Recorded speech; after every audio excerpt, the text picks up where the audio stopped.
Hello बच्चा party, स्वागत है आपका फिर से एक नए लेक्चर में। और आज के लेक्चर में हम लोग पढ़ने वाले हैं क्लास 12 के एनसीईआरटी मैथमेटिक्स के एक्सरसाइज 6.2। आज के लेक्चर में ये बहुत ही इंपॉर्टेंट आप जानकारी लेने वाले हैं, क्योंकि इसमें आप वर्धमान और ह्रासमान फलन जैसे टॉपिक्स आप पढ़ने वाले हैं। इंक्रीजिंग और डिक्रीजिंग फंक्शन आखिर क्या होते हैं और इनको कैसे इन ऐसे क्वेश्चंस को टैकल करते हैं हम लोग समझेंगे। बिल्कुल बेसिक से आपको समझाने वाला हूं, लेकिन इससे पहले आपको जरूरी है कि आपने पिछली वाली क्लासेस आपने देखी हो।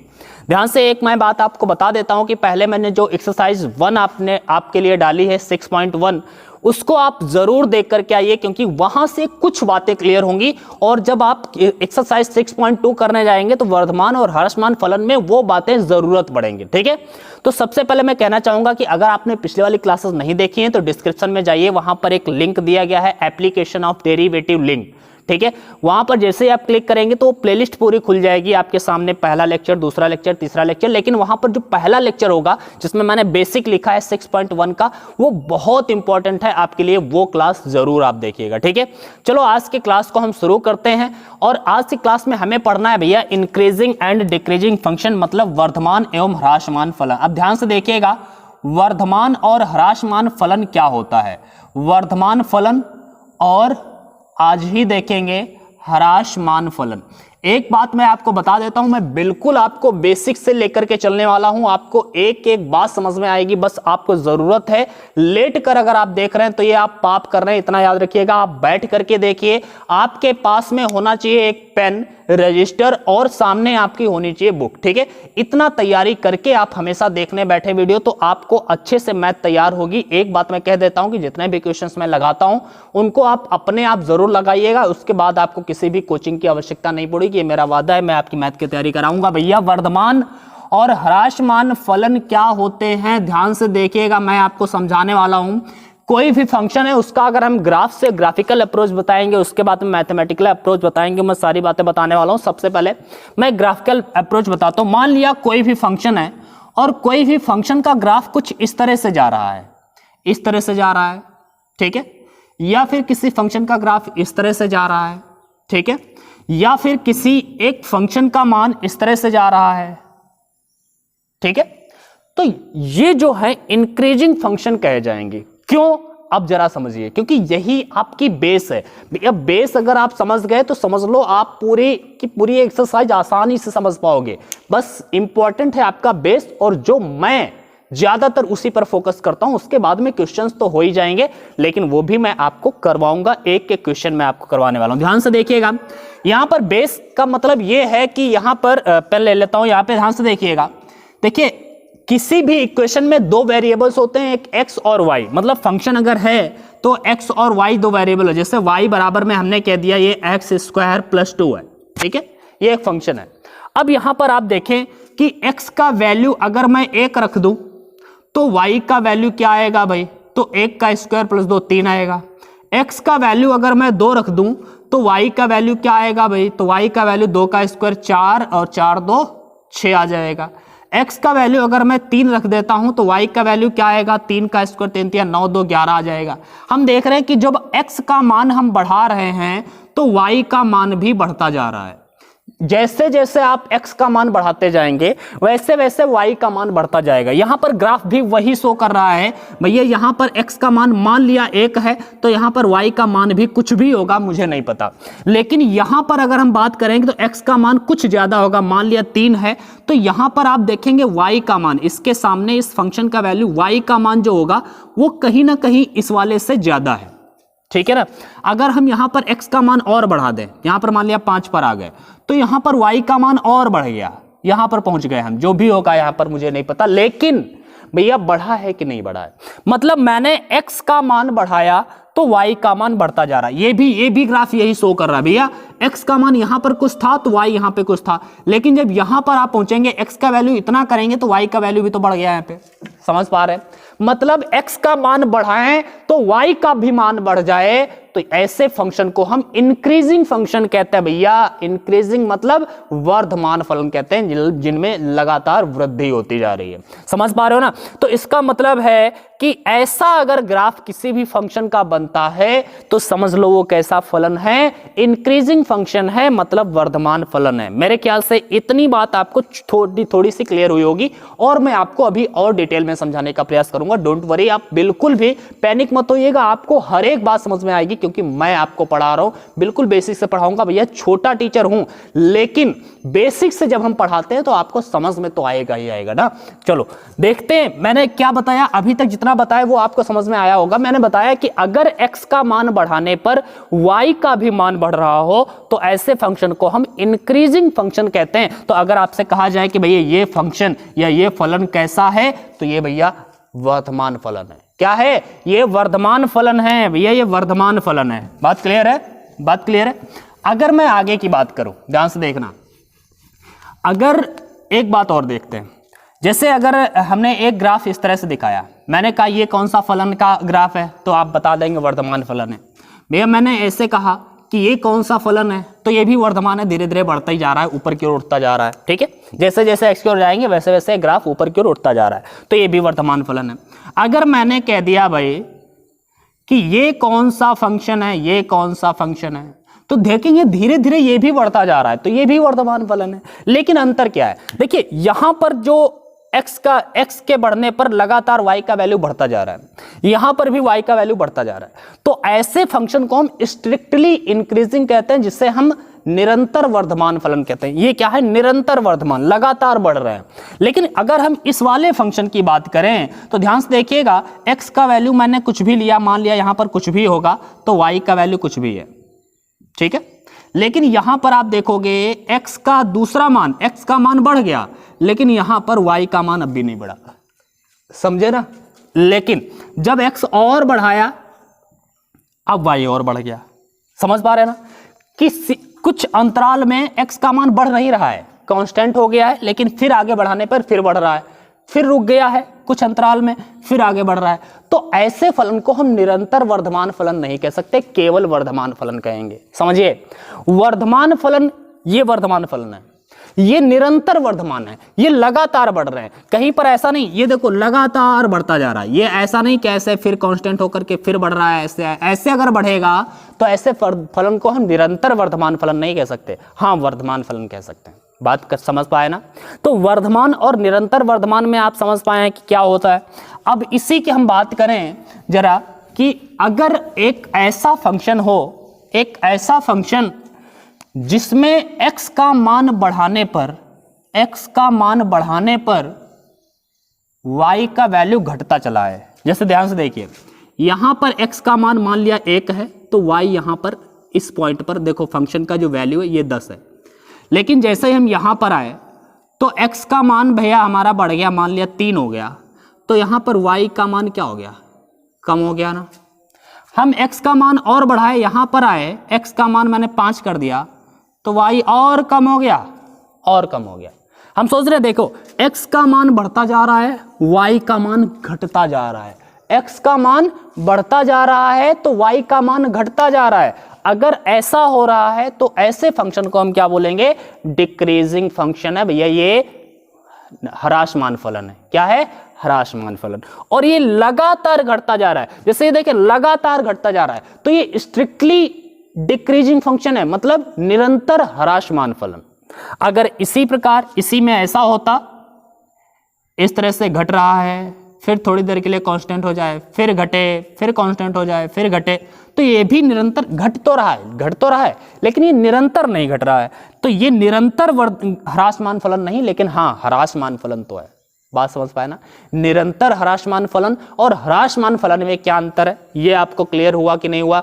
आपको क्लियर हुआ होगा। तो मेरे ख्याल से ये बातें तो आपको थोड़ी बहुत कि ह्रासमान फलन क्या है और जो वर्तमान फलन क्या है, ये आपको समझ में आया होगा।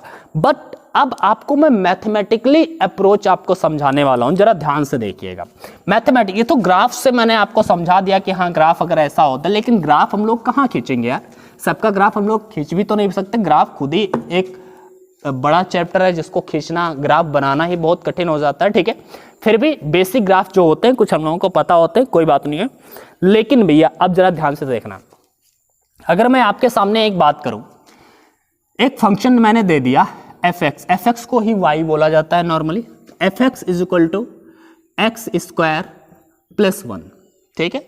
अब इसमें जरा कंपेयर करना आप, x = क्या है 1, x = अगर 1 है तो आप बताइएगा f(x) = क्या होगा जाके, x को अगर मैं 1 कर दूं, अरे ऐसे कर दो यार, हटाओ ये सब, मैं कह दूं f1 निकालिए आप, x की जगह पर 1 रखिए तो 1 का स्क्वायर + 1 2 हो जाएगा, f2 निकालिए आप, 2 का स्क्वायर + 1 5 हो जाएगा, f3 निकालिए आप, अब यहाँ पे क्या हो जाएगा 3 का स्क्वायर, ये 10 हो जाएगा, इस तरह से बढ़ेगा। -1 का स्क्वायर क्या होगा, तो -1 का स्क्वायर भैया क्या हो जाएगा, तो -1 का स्क्वायर हो जाएगा हमारा 1 का स्क्वायर -1 का स्क्वायर + 1 2 हो जाएगा।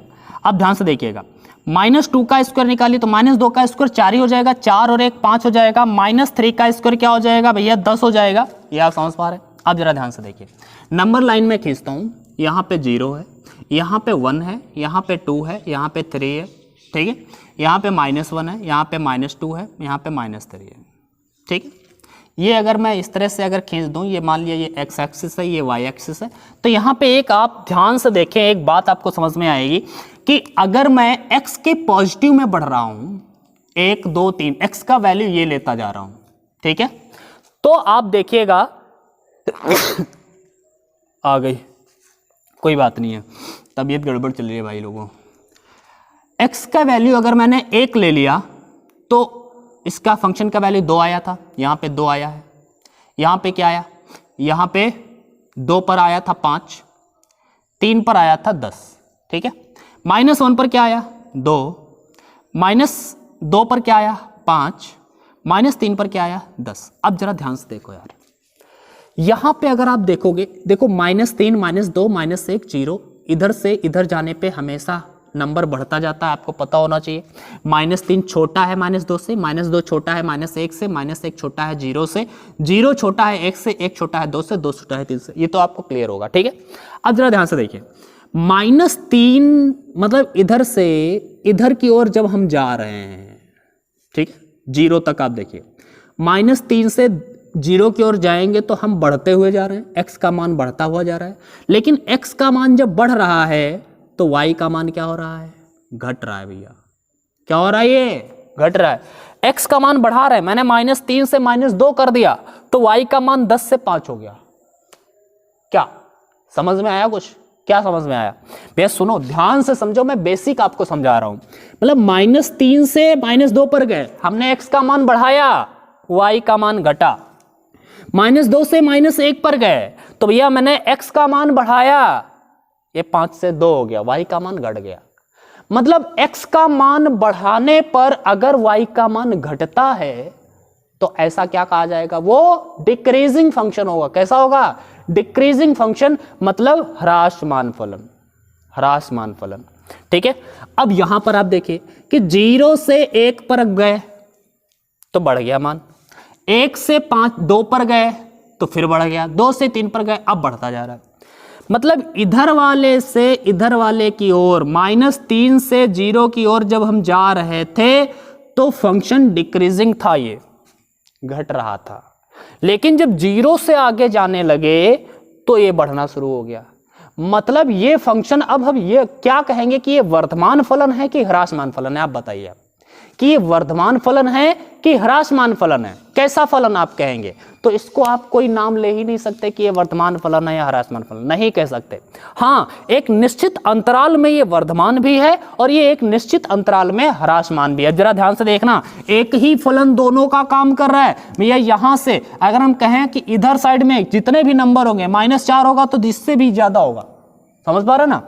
तो कहने का मतलब है माइनस, इधर साइड में -∞ भी होगा, तो -∞ से लेकर के अगर आप 0 तक जाएंगे तो ये फलन जो होगा ह्रासमान की भांति व्यवहार करेगा, ह्रासमान।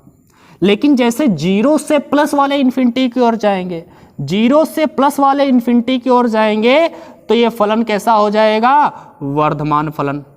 कैसा, वर्धमान फलन।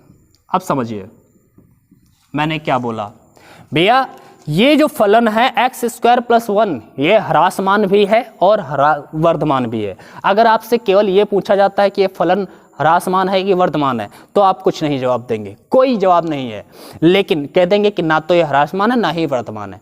लेकिन अगर एक निश्चित अंतराल की बात करें तो हम बोल सकते हैं कि हाँ ये जो फलन है वो -∞ से 0 तक ह्रासमान है और 0 से प्लस के इन्फिनिटी तक ये वर्धमान है। ऐसा कह सकते हैं कि नहीं कह सकते? आप समझ पा रहे हैं ना मेरी बात, मैं क्या कहना चाह रहा हूं? तो ये आप देख पा रहे हैं कि एक ही फलन किसी अंतराल पर वो वर्धमान भी हो सकता है और किसी दूसरे अंतराल पर वो ह्रासमान भी हो सकता है। और ये बहुत इंपॉर्टेंट बात है, आपको समझना है कि भैया एक फलन वर्धमान और ह्रासमान दोनों हो सकता है, कुछ अंतराल पर वो वर्धमान भी हो और कुछ अंतराल पर वो ह्रासमान भी हो, ऐसा भी हो सकता है। अब जरा ध्यान से देखना मैथमेटिकल डिफरेंशिएशन, मैंने क्या बोला था? पिछली वाली जो बेसिक मैं बता रहा हूं आपको देखने के लिए, आपने देख लेना, डिस्क्रिप्शन में लिंक दिया है, एप्लीकेशन ऑफ डेरिवेटिव एक प्लेलिस्ट है, उसका जो पहला वीडियो है वो जरूर देखना। उसमें मैंने बताया था कि भैया dy/dx का मतलब क्या है। तो dy/dx का मतलब है y का x के सापेक्ष अवकलन, ठीक है। या फिर इसको मैंने हिंदी में आपसे बोला था कि x के सापेक्ष y में परिवर्तन की दर क्या है? ये x के सापेक्ष y में परिवर्तन की दर। अगर मैं बोलूं कि x के सापेक्ष y में परिवर्तन की दर धनात्मक है, तो इसका मतलब है वो परिवर्तन जो हो रहा है धनात्मक हो रहा है, मतलब बढ़ रहा है। जैसे पहले वैल्यू 2 था और अगर धनात्मक +3 परिवर्तन आता है तो इसका मतलब क्या होगा कि अगली बार ये 3 जुड़ जाएगा, x का वैल्यू 1 बढ़ाएंगे तो ये 5 हो जाएगा, फिर 3 बढ़ेगा तो 8 हो जाएगा, फिर 3 बढ़ेगा तो 11 हो जाएगा। मतलब अगर ये परिवर्तन धनात्मक है तो बढ़ रहा है, और बढ़ रहा है तो इसका मतलब वर्धमान फलन है। अगर यही परिवर्तन भैया ऋणात्मक आ जाए, dy/dx जो है वो -3 होता, तो इसका मतलब है अब फंक्शन का वैल्यू घट रहा है। और अगर फंक्शन का वैल्यू घट रहा है तो हम क्या कहेंगे? ये ह्रासमान फलन है। तो इसका मतलब सीधा सीधा ये हुआ, मतलब ये हुआ भाई, अब समझ लो कि सीधा मतलब ये हुआ कि dy/dx मतलब किसी भी फंक्शन का अवकलन अगर पॉजिटिव आता है तो फलन क्या कहा जाएगा? वर्धमान फलन कहा जाएगा भाई, वर्धमान फलन कहा जाएगा। समझ पाए? और अगर dy/dx मतलब इसका जो परिवर्तन की दर है वो ऋणात्मक आती है, नेगेटिव आती है, तो फलन होगा ह्रासमान। ठीक है। अगर आपसे कहा जाता है कि आप सिद्ध करिए कि ये फलन वर्धमान है, तो आपको क्या करना है? बस उस फंक्शन का अवकलन करना है और अवकलन को पॉजिटिव दिखा देना है, धनात्मक दिखा देना है। अगर आपने अवकलन को धनात्मक दिखा दिया तो समझ लो ये फलन वर्धमान हो गया, हमने सिद्ध कर दिया। और अगर अवकलन को आपने नेगेटिव माइनस का दिखा दिया तो समझ लो आपने सिद्ध कर दिया कि वो फलन ह्रासमान है। तो वर्धमान और ह्रासमान कैसे सिद्ध करना है मैंने बता दिया है, मैंने बेसिक समझाया भी। अभी क्वेश्चन तो लिए ही नहीं है, क्वेश्चन लेंगे और आप भी हम लोग सॉल्व करेंगे, कोई दिक्कत नहीं है, ठीक है। लेकिन आपको मैं समझा रहा हूं कि अगर पॉजिटिव डेरिवेटिव दिखा दिया इसका तो इसका मतलब फलन हमने वर्धमान सिद्ध कर दिया, और ह्रासमान सिद्ध करना है तो उसका डेरिवेटिव जो है नेगेटिव दिखाना है। दूसरी बात, अगर आपको अंतराल निकालने हैं, एक फंक्शन ऐसा भी हो सकता है कि जो कुछ अंतराल पे वर्धमान हो और कुछ अंतराल पे ह्रासमान हो। मैंने बताया ना कि ऐसा भी फंक्शन होगा जो कुछ अंतराल पे वर्धमान होगा और कुछ अंतराल पे ह्रासमान होगा। तो ऐसी कंडीशन में अगर उनके अंतराल ज्ञात करना है कि कितने अंतराल पर कहां से कहां तक वो वर्धमान है और कहां से कहां तक वो ह्रासमान है, ऐसा हम कैसे ज्ञात करेंगे? तो इसके लिए आपको क्या करना होगा? बस पहले dy/dx निकालना, जो फंक्शन आपको दिया है उसका अवकलन करना है, उस अवकलन को 0 के इक्वल रखना है, 0 के इक्वल रखना है। और 0 के इक्वल रखेंगे और 0 के इक्वल रख करके फिर आपको क्या करना है? x का वैल्यू फाइंड आउट कर लेना है। x के जो भी मान आ जाएंगे, 1 2 3 जो भी आ जाए, 2 3 जितने भी आ जाएंगे, मान लिया x के 2 3 मान आ गए, ठीक है, तो x का मान आ गए। अब ये x के मान को संख्या रेखा पर आप दिखा दोगे इस तरह से, मान लिया। अब यहां पर 3-4 अंतराल बन जाएंगे, एक इधर -∞ हमेशा रहेगा, इधर प्लस का ∞, एक मान लिया ये 2 आ गया, ये 5 आ गया, ये 8 आ गया, एग्जाम्पल मैंने ले लिया यार। तो एक अंतराल आपके पास बनेगा -8 से 2, इसके बीच का कोई भी वैल्यू उठा करके रख के देख लेंगे कि धनात्मक है ऋणात्मक। अभी हम एग्जाम्पल करके दिखाएंगे, ठीक है। तो ये अंतराल बनेंगे। अब जरा मैं एग्जाम्पल से ही आपको समझाता हूँ कि मतलब क्या। देखो वर्धमान और ह्रासमान कैसे प्रूव करना है आपको मैंने समझा दिया है कि आपको अगर वर्धमान सिद्ध करना है तो डेरिवेटिव को पॉजिटिव दिखा दीजिए, ह्रासमान सिद्ध करना है तो डेरिवेटिव को नेगेटिव दिखा दीजिए। मेरे ख्याल से आपको समझ में आएगा। अब मैं आपको समझाता हूँ। जैसे मान लिया मैंने एक फंक्शन लिया 3x² + 5x + 2। ये जो फंक्शन है किस अंतराल में ये वर्धमान है और किस अंतराल में ह्रासमान है, ये हमको पता करना है। अगर ये पता करना है तो हम कैसे पता करेंगे? तो सबसे पहले हम क्या करेंगे भाई, तो सबसे पहले हम करते हैं इसका अवकलन dy/dx। क्या हो जाएगा? 3x² का 2x होता है आपको पता ही है, 5x का 5 हो जाएगा, 2 का 0 हो जाएगा। सो dy/dx जो आपके पास आएगा वो आएगा 6x + 5, ठीक है। अब ये पॉजिटिव है कि नेगेटिव है ये तो हमें पता ही नहीं है। देखो ऐसा दिख रहा है कि पॉजिटिव है, ये वर्धमान नहीं हो सकता है ह्रासमान भी हो, क्योंकि x के वैल्यू पर डिपेंड करेगा ये पॉजिटिव नेगेटिव है। अगर मैं x का वैल्यू 1 दे दूं तो 6, 1, 5, 11 आ जाएगा, ये पॉजिटिव होगा, ठीक है। अगर मैं यहाँ पर x का मान -2 दे दूं तो -2 दे दूंगा तो 6 दूनी 12, -12 और +5 तो आ जाएगा -7, तो नेगेटिव आ जाएगा। मतलब x के वैल्यू पर डिपेंड करेगा कि ये फंक्शन जो ये वैल्यू जो है वो पॉजिटिव है या नेगेटिव है। अब जरा ध्यान से समझना। तो इसलिए यहाँ पर अंतराल हमें निकालना होगा कि ये किस अंतराल में पॉजिटिव और किस अंतराल में नेगेटिव। तो इसके लिए हम क्या करेंगे, सबसे पहले dy/dx को हमने क्या बताया, 0 के इक्वल रखेंगे। dy/dx को क्या रखेंगे भाई, 0 के इक्वल रखेंगे। dy/dx को जैसे ही आप 0 के इक्वल रखोगे तो यहाँ पर जरा ध्यान से देखना क्या रखेंगे, 6x + 5 = 0। तो यहाँ से x का वैल्यू निकालिए, 6x बराबर में -5 और x बराबर में -5/6। x का मान आया -5/6। अब आप इसको संख्या रेखा पर रख करके देख लो कहीं पर, -5/6। इधर के वैल्यू क्या होंगे और इधर के वैल्यू देखो। इसका मतलब है यार माइनस का 0.6742 6 ऐसे कुछ आएगा, 0.8 वगैरह, ठीक है ना।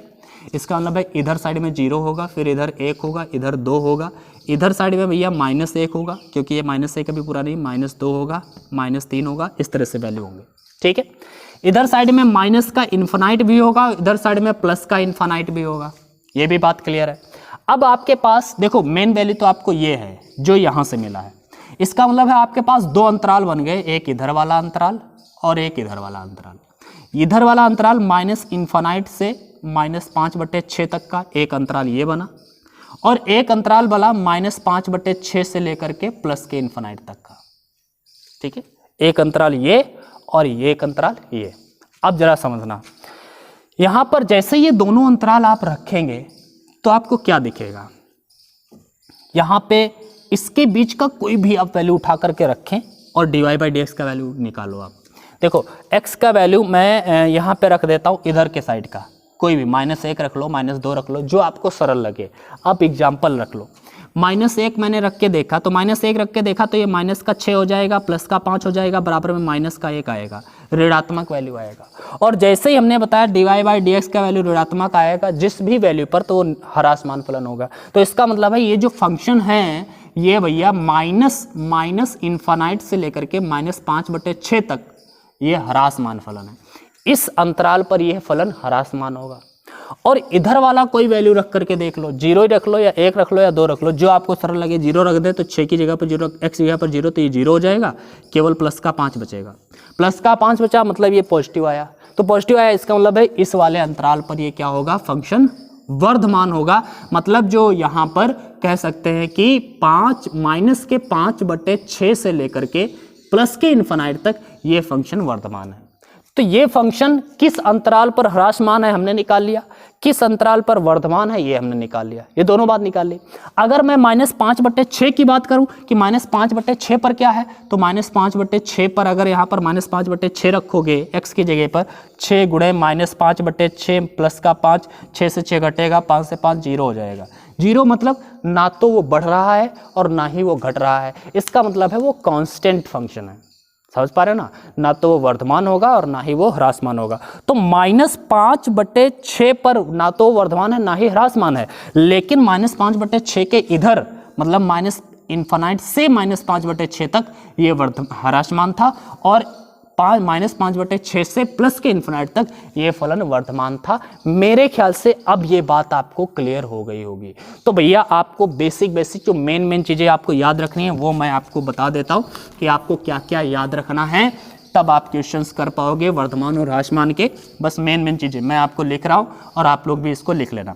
यहाँ पर बस पहले आपको याद रखना है कि अगर आपको फंक्शन को वर्धमान प्रूव करना है, वर्धमान फलन प्रूव करना है, तो वर्धमान फलन के लिए ज़रूरी है कि dy/dx, जिसे हम f' भी बोलते हैं, ये हमेशा पॉजिटिव आपको दिखाना है।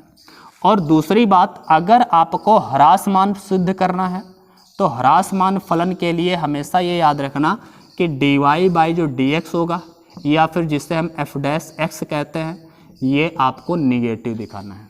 ठीक है।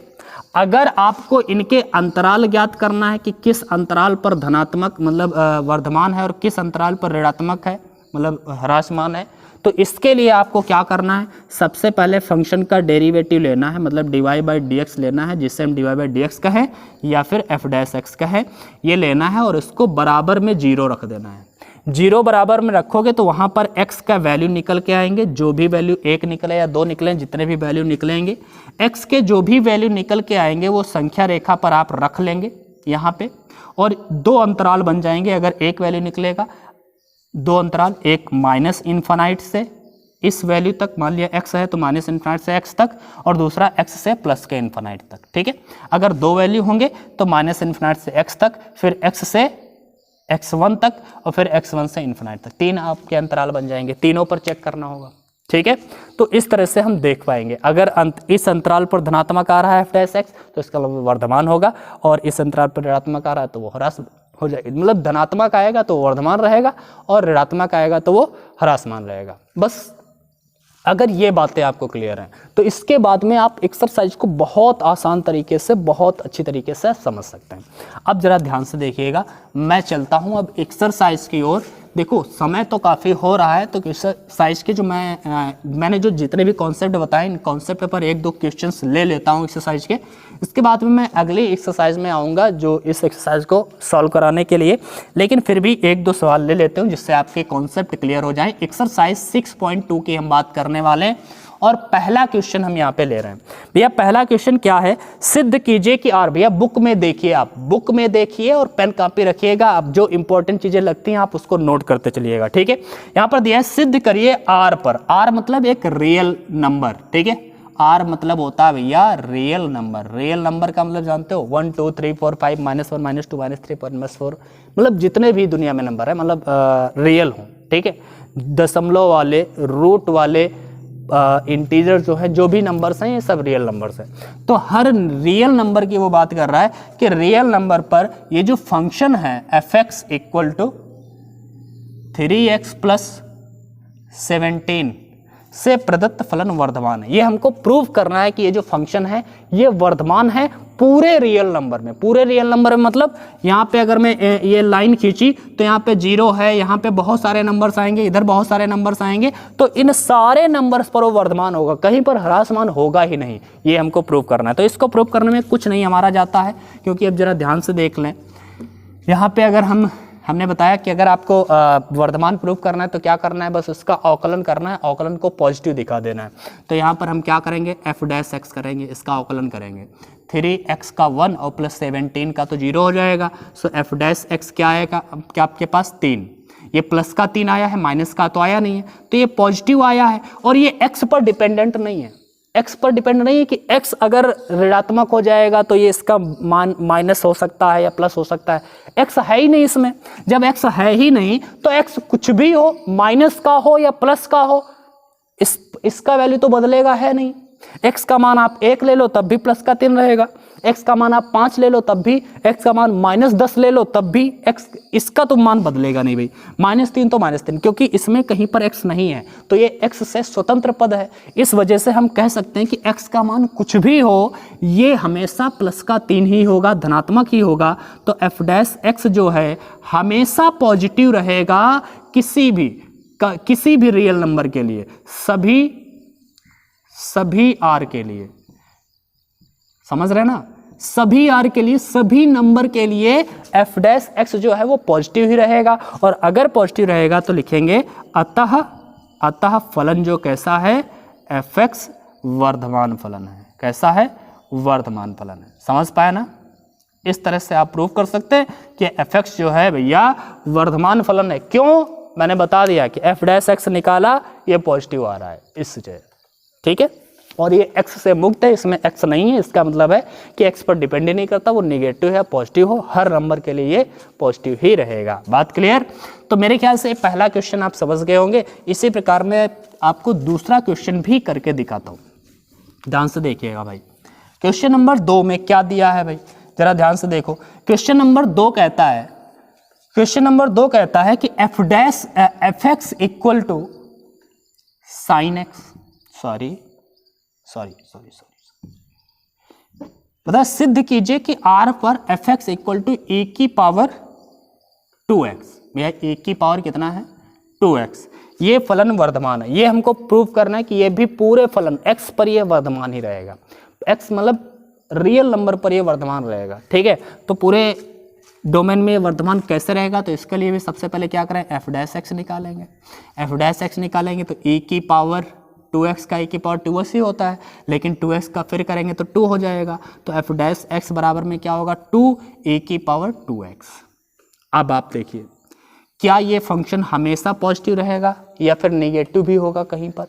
देखिए x का वैल्यू पर ये डिपेंड करेगा कि नहीं करेगा, हाँ करेगा, वैल्यू घटेगा बढ़ेगा, लेकिन ये नेगेटिव कभी नहीं जाएगा। क्यों?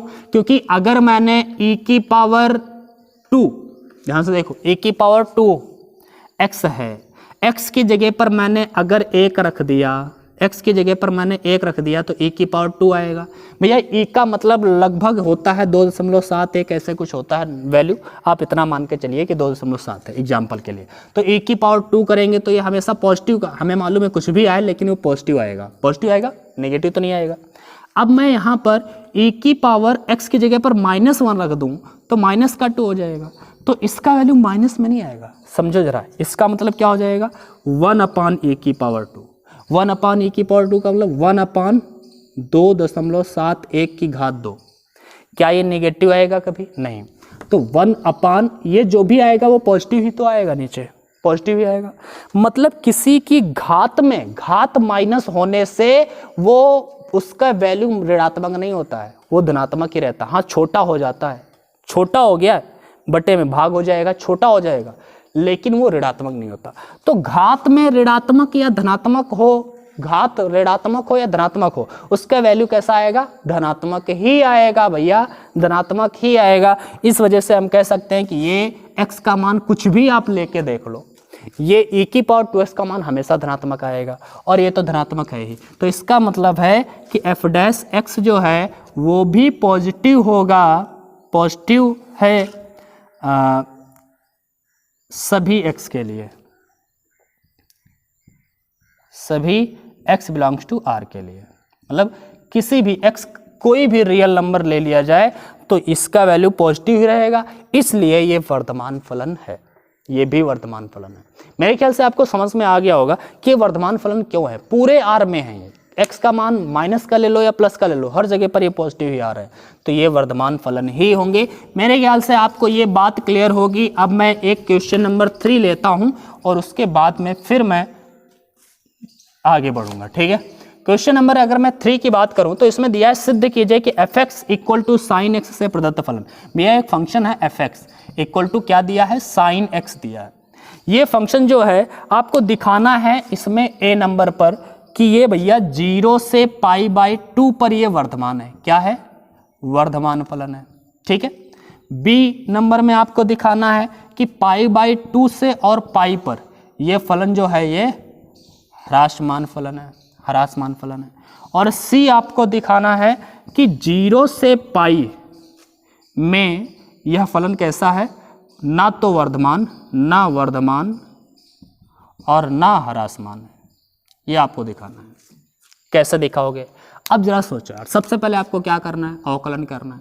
एफ डैश एक्स बराबर में साइन एक्स का कॉस एक्स होता है। अब कॉस एक्स के बारे में सोचिए, कॉस एक्स के बारे में आप इतना जानते होंगे, अगर मैं चतुर्थांश खींचूं तो हमें पता है 0 से π/2 तक यहाँ होता है, फिर पाई तक किया जाता है, फिर ये 3π/2 तक हो जाता है, फिर ये 2π हो जाता है। मेरे ख्याल से समझ में आता होगा आपको। अगर मैं कहूँ इसे फर्स्ट क्वाड्रेंट कहते हैं, पहला चतुर्थांश, ये दूसरा चतुर्थांश, ये तीसरा चतुर्थांश और ये चौथा चतुर्थांश। कॉस की मैं बात करता हूँ, क्या कॉस पहले चतुर्थांश में, मतलब 0 से π/2, 0 से π/2, पहले वाले की बात कर रहे हैं हम, 0 से π/2 में, 0 से π/2 में प्रथम चतुर्थांश में क्या कॉस पॉजिटिव होता है या निगेटिव? तो आपका आंसर होगा भैया पॉजिटिव होता है, क्योंकि 0 से π/2 प्रथम चतुर्थांश में तो सभी पॉजिटिव होते हैं, तो इसका मतलब ये भी पॉजिटिव होता है। अगर ये पॉजिटिव होता है तो इसका मतलब है कि ये 0 से π/2 में ये f' पॉजिटिव होगा। लिख देंगे कि f' is positive for x belongs to 0 to π/2। 0 से π/2 के लिए ये फंक्शन जो f' होगा ये पॉजिटिव होगा, और अगर ये पॉजिटिव है तो इसका मतलब ये वर्धमान फलन है, यही हमको प्रूव करना है, इसलिए यह एक वर्धमान फलन होगा। नीचे लिख देंगे। इसी प्रकार यहां पर लिख देंगे भैया f', मैं इधर उधर लिख रहा हूं, कोई बात नहीं है, समझ लेना आप। f' जो है वो π/2 से पाई पर, ध्यान से देखना, π/2 से पाई पर, π/2 से पाई, मतलब द्वितीय चतुर्थांश में कैसा होता है, पॉजिटिव होता है या निगेटिव होता है, आप बताइए। cos x जो है द्वितीय चतुर्थांश में पॉजिटिव होता है कि नेगेटिव होता है? तो cos x जो होता है दूसरे चतुर्थांश में भैया नेगेटिव होता है, साइन पॉजिटिव होता है लेकिन cos नेगेटिव होता है। तो cos नेगेटिव होता है तो इसका मतलब है f' जो है कैसा होगा, नेगेटिव होगा फॉर x बिलोंग्स टू कहाँ, जब π/2 से पाई के बीच का लिया जाएगा तो ये नेगेटिव होगा, इसलिए ये फलन इस अंतराल पर ह्रासमान है, ये हमने प्रूव कर दिया, इसलिए फंक्शन ह्रासमान है। अब जरा ध्यान से देखो, 0 से पाई की बात कर दिया कि 0 से पाई पर ये बताइए यहां से यहां तक ये फंक्शन कैसा है। तो यहां से यहां तक के लिए हम फंक्शन कह ही नहीं सकते कि ये पॉजिटिव है नेगेटिव है, क्योंकि कुछ में ये पॉजिटिव भी है, कुछ में ये नेगेटिव भी है, तो कुछ में ये वर्धमान भी है, कुछ में ये ह्रासमान भी है। आपसे कहा जा रहा है क्या है, ये वर्धमान फलन है कि ह्रासमान फलन है? तो हम कैसे कह दें कि ये वर्धमान है? 0 से पाई पर तो हम वर्धमान नहीं कह सकते क्योंकि इसमें ह्रासमान भी तो आ जाता है, और 0 से पाई पर हम ह्रासमान भी नहीं कह सकते क्योंकि इसमें वर्धमान भी आ जाता है। तो ऐसी कंडीशन में जिसमें दोनों हो, वर्धमान, कुछ अंतराल में वर्धमान भी हो और कुछ अंतराल में ह्रासमान भी हो, तो ऐसी कंडीशन में हम क्या कहेंगे कि ये फंक्शन जो है ना तो वर्धमान है और ना ही ह्रासमान है इस अंतराल पर।